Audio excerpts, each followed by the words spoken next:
Good morning, everybody. Welcome back to Opera Anna. Welcome back to all of my fabulous opera lovers out there and all of those opera curious who clicked on this video. Welcome back to my channel. My name is Anna. I am an opera singer, and today I am here to opera up your life with a brand new aria explained. I'm going to tell you what's going on in this aria so that you don't have to be such a noob when you go to the opera. Or, you know, when you talk about opera. You should go to the opera. That's what I'm saying. Let's go to the opera, everybody. This is a marketing scheme, okay? We have got a supremely famous aria on deck today from Giacomo Puccini's opera Madama Butterfly.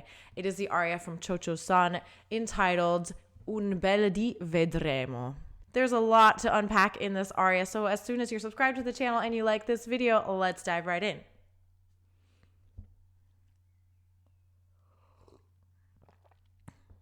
Okay, let's go.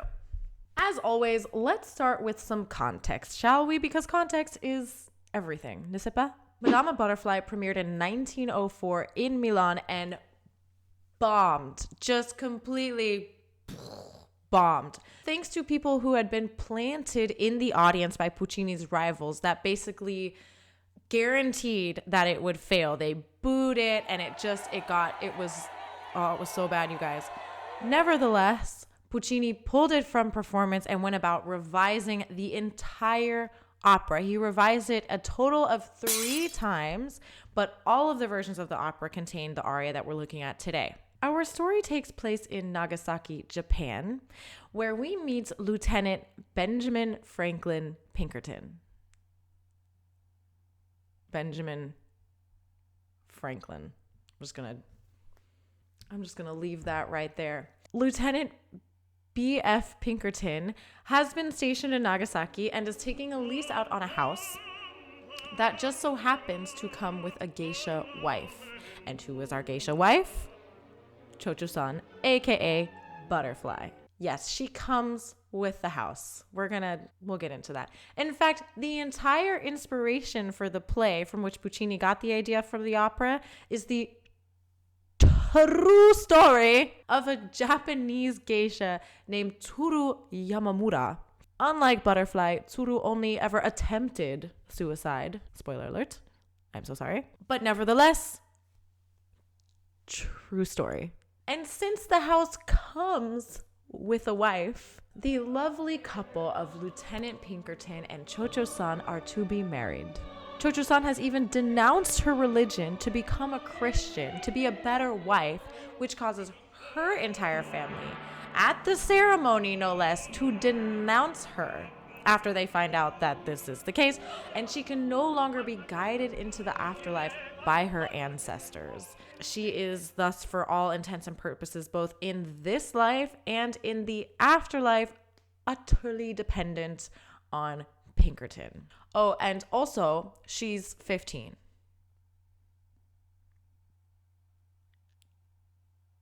Literally, how is this still being performed today? I don't get it. Clearly, this opera is very problematic. And even the play that Puccini saw back in the day was problematic, even in his own time. But there is something that Puccini changes. He changes sort of the focus of the story as opposed to the play. He whittles down Pinkerton's character. Yes, Lieutenant Benjamin Franklin Pinkerton. So stupid. It's so stupid. He whittles down Pinkerton's character to this like crass, ignorant stereotype of an American officer.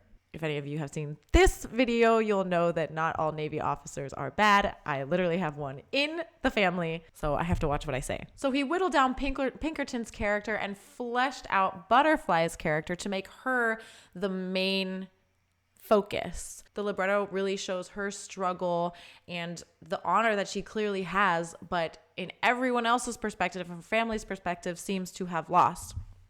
Or, you know, in Pinkerton's case, never had. Pinkerton is literally so uncaring or oblivious to the fact that what he's doing has real consequences, that at the beginning of the opera, the first scene, he even says to his real estate agent, brokered whatever person, that when he returns to America, he will, quote, have a real marriage to a real American wife. And Franklin, you're really kind of a sleazebag. What is happening? Why are we... Okay. And the really heartbreaking thing is that Butterfly does so much to try and be his perfect American wife. She says it all the time. She refers to herself as American, as the household as American. She becomes Christian to be more American. Like, it's just... But so let's focus on Butterfly. Let's pretend that Pinkerton doesn't exist for a second, because when we get to Act 2, it has been 3 years since we last saw the couple, and 3 years since Pinkerton has gone back to America, and Butterfly is still convinced that he's going to return. Literally no one else is, but Butterfly is staying the course. There is one problem with this, and that is that she and her servants are losing money just hand over foot, and unless Butterfly takes another husband, they will go hungry. Suzuki, her maid, to whom she's actually singing the aria that we're going to look at in a second, tries to convince her to take another husband. There are suitors for sure. There's one like coming over to the house today if she lets him. But Butterfly simply says, one beautiful day, we'll see a thread of smoke rise over the horizon.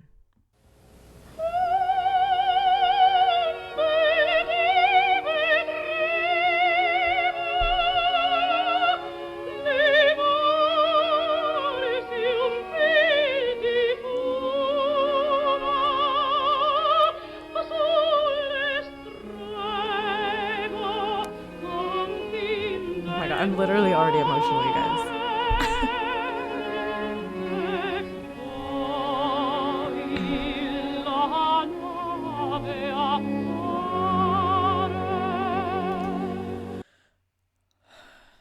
Okay. Renata Tebaldi in this performance of Un Bel Di Vedremo, just given feels straight out of the gate. That opening line is breathtaking. It starts so fragile. Un bel di vedremo. Floaty and rich and beautiful. Puccini definitely pulled out all of the word painting for this because she's talking about the thread of smoke from the ship that she imagines pulling into the port that is transporting, that he's on. And when we get to a poi la nave appare, and then the ship appears, we land home on this gorgeous, like, the root of the chord, the tonic, everything's good and beautiful, and we can go home. However, if we could go home, there would be no story. So let's keep going.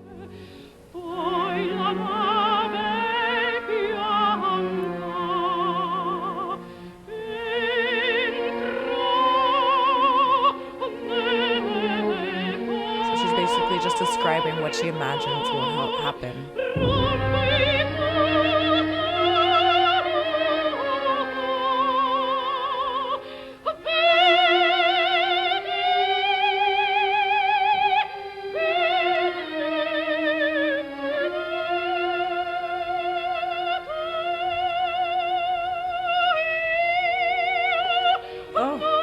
Oh, I thought she was going to hold it the whole time.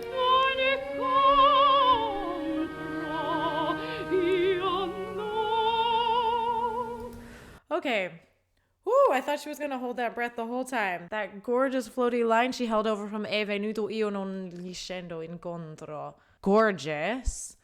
Oh, Renata Tebaldi. She was really famous for this role, just in case you couldn't tell from the fact that she's killing it. So we already have what feels like quite a high point in the aria when she says that the ship rumbles its salute. Puccini brings us up into this sort of like climax, kind of not really, but then goes down. He does this a lot.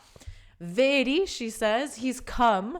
The moment she's been waiting for has finally arrived in her imagination. She's literally had so much faith over the years, turned down suitors because she just had so much trust in this man that treated her like a fun experience in a foreign land, like a tourist attraction. Excuse my language. So she says, e poi la nave bianca.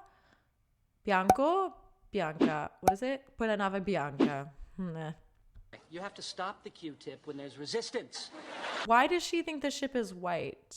They're sort of usually like really bulky and like gray. I mean, I'm thinking of aircraft carriers, but they're definitely not white. That would get real messy real fast. Anything white, what are we doing on the sea? Like, so either just remembering incorrectly or some symbolism happening here. She sees him as sort of this like holy thing. She holds him on such a high pedestal, and maybe projecting purity onto someone else who's got absolutely none. Just in some productions, they give Pinkerton the dress whites that naval officers sometimes wear.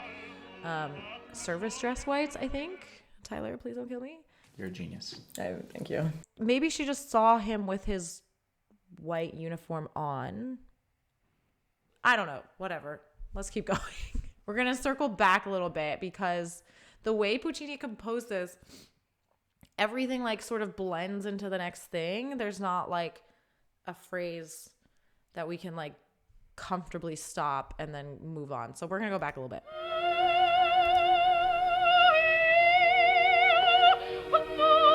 She says, I don't go down to meet him.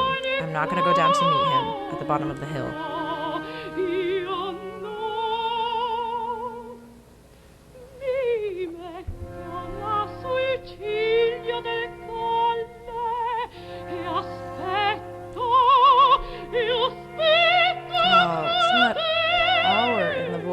So flexible.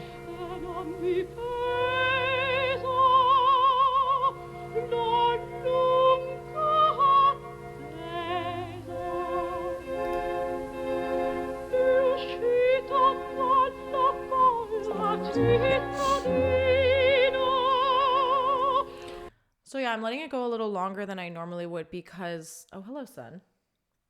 All right. Puccini writes super fluid lines that go from one thought, one sentence to the next. We saw it also in Visi d'Arte, the very first Aria Explained, which if you haven't seen it, go watch it after this. And we see it again here too. It's very Puccini-like, and what makes it so freaking hard to sing. Not that I would know, because this is not my voice, but important moments, important words have this huge bombastic quality, like we saw Romba il saluto. But there's these parlando speech-like sections that are just as important. This sun, y'all.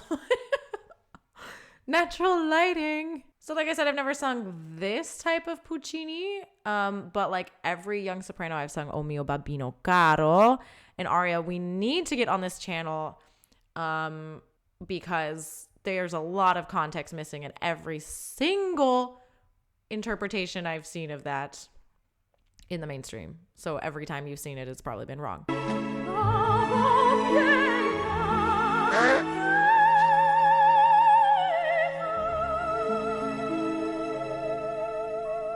And which, can I just say, should not be handed out to beginners? In my humble opinion, not really a great choice given the huge technical demands. And yet every single second level first year bachelor gets it handed to them because of the character, because it's like, oh, it's a young girl, like it'll be easy. No, it's so freaking hard. But let's talk about that when we get to O mio babbino caro for Aria Explained. Back to Butterfly. Io non li scendo incontro. I don't go down to meet him, she says. Instead, she says she'll wait for him to come to her. She can see him coming up the hill, just like she's been doing all this time. She doesn't want to seem too eager. I read in a comment on this video as well that Tebaldi learned these hand movements and gestures from the director that she worked with, Yoshio Aoyama. She worked with him at the Met Opera, and while I can neither confirm nor deny this, the chances are very high. And I think it adds a new layer to the performance without it being like overtly obvious. What is the word I'm looking for? What do you guys think of this? What do you guys think of her gestures? Also, this is your friendly neighborhood reminder to subscribe.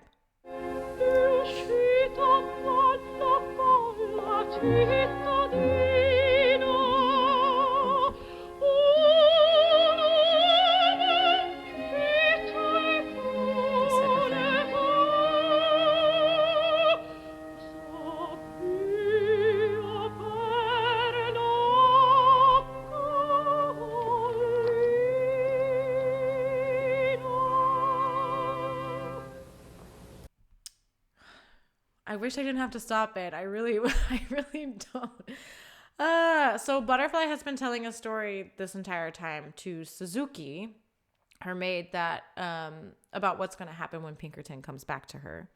We don't see Suzuki in this production or TV performance, whatever this is. But in an actual production of this, as I mentioned in the synopsis, Suzuki is trying to convince Butterfly that, babe, bestie, he's not coming back. It's been 3 years. Man, get over it. It's been 4 years. But obviously, this has not worked. She's literally in a different universe. Let's not forget, all this time, there has been no letter, no, like, correspondence, nothing. It's not like they could text each other, be like, babe, like, wait for me. No, there's been nothing. They're about to run out of money. She has a kid to feed. Oh yeah. Forgot about that. She has a kid from him. Probably when she was like 15, 16. Had a kid from this man. Bro. I mean, probably also the reason why her faith hasn't, or she like refuses to let go of faith because of this kid. I mean, I don't have kids, but I get the feeling you kind of want to be with your baby daddy if you can. But still, girl, it's been 3 years.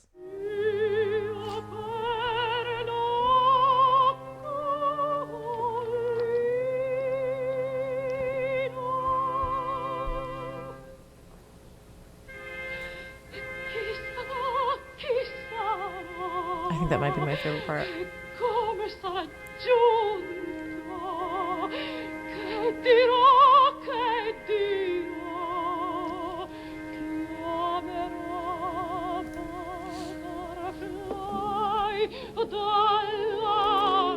What I think makes Tebaldi so amazing in this role is her way of playing with and coloring the text. And I hate to use that word because, oh my God, it makes it sound so cliche and terrible. People say that all the time.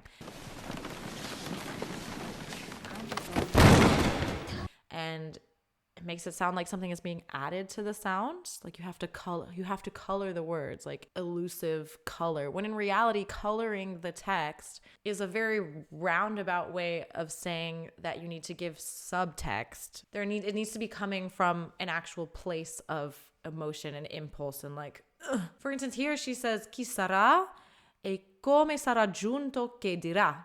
Obviously, she sings it in Italian, but she infuses it with so much subtext into it that without knowing the words per se, you still feel how giddy she is and this anticipation.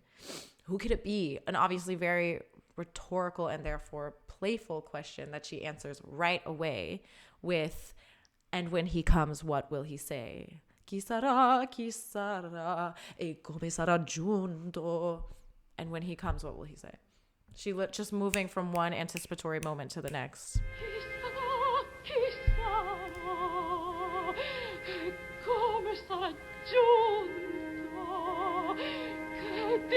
What will he say?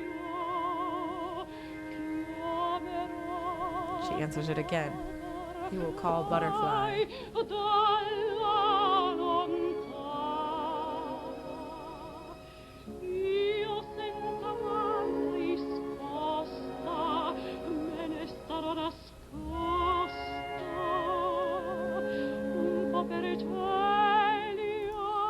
So even in just these few lines, we can see Butterfly coming to life. The way she takes a breath and the way she like breaks these dance-like fluid movements. She was in the same spot all the time, right? She was sort of like very contained and whatever. And now she's like, oh my God, and goes and literally moves away from that. So yeah, she goes from this like respectable Japanese wife who wants so badly to have this life that she doesn't even consider herself Japanese anymore. Irony being that the only thing American about that household left when Pinkerton did.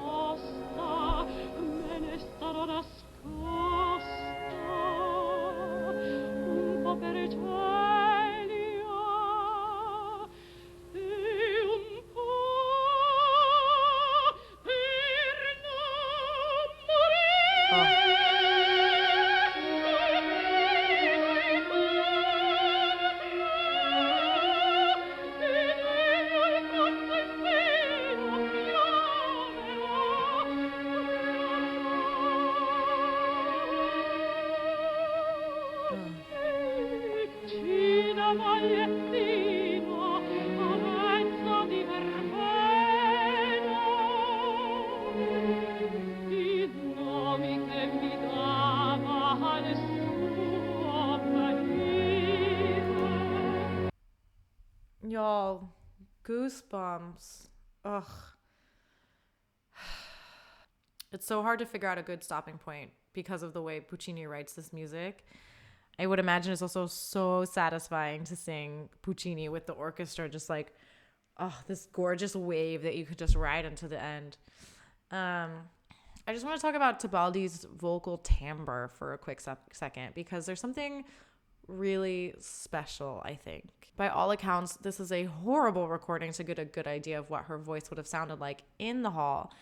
But even from this stripped down recording, you get a sense of this amazing warmth that she had in the middle voice, as well as the power that got carried to the top. It's so like, she has this really piercing squillo in the top range on the word morir.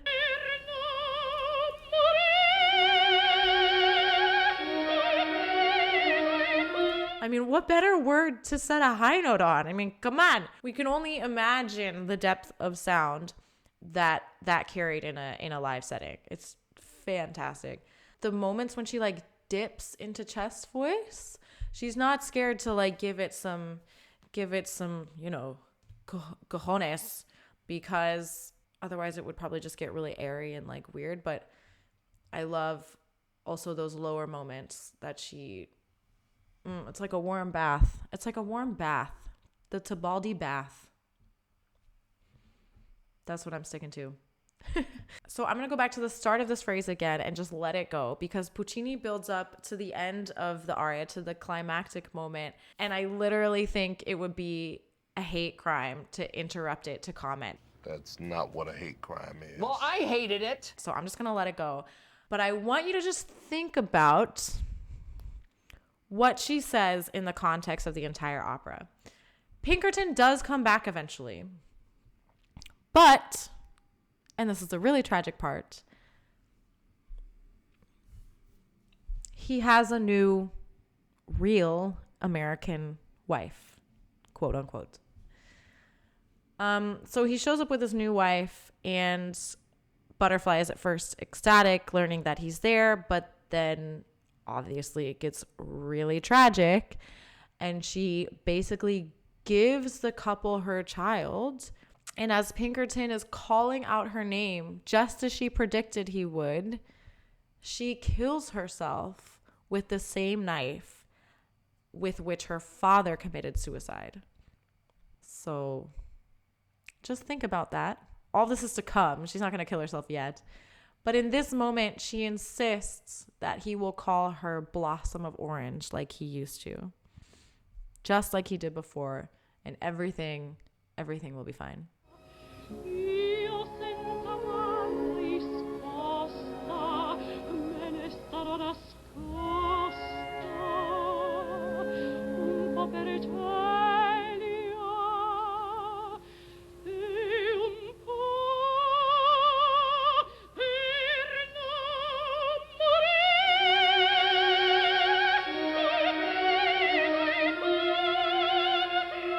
you not get goosebumps?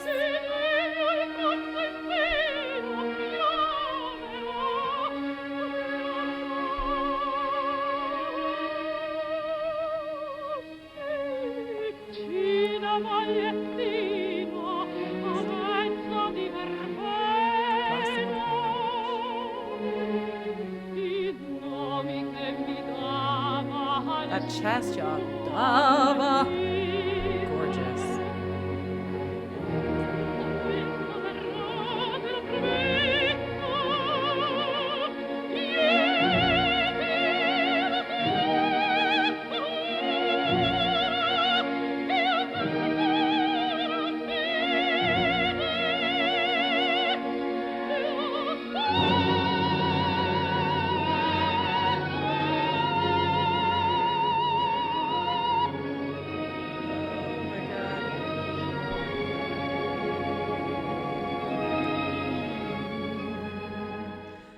Oh, they don't even have the end of it. Come on. So that high, what is it, a B flat, I want to say, is the word l'aspetto. I will wait for him.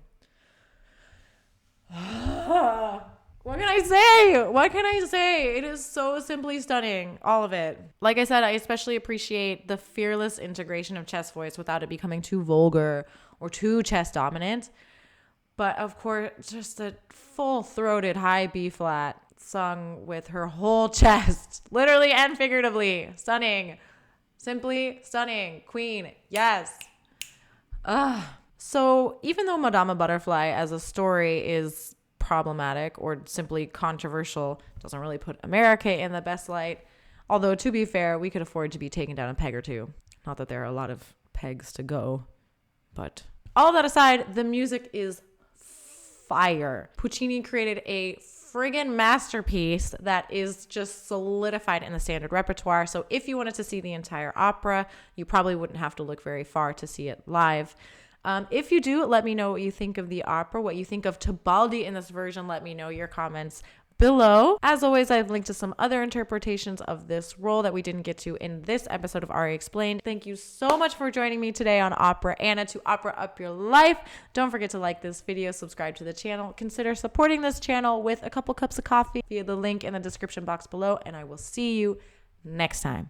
Addio. Addio, addio, speranza in anima. Addio.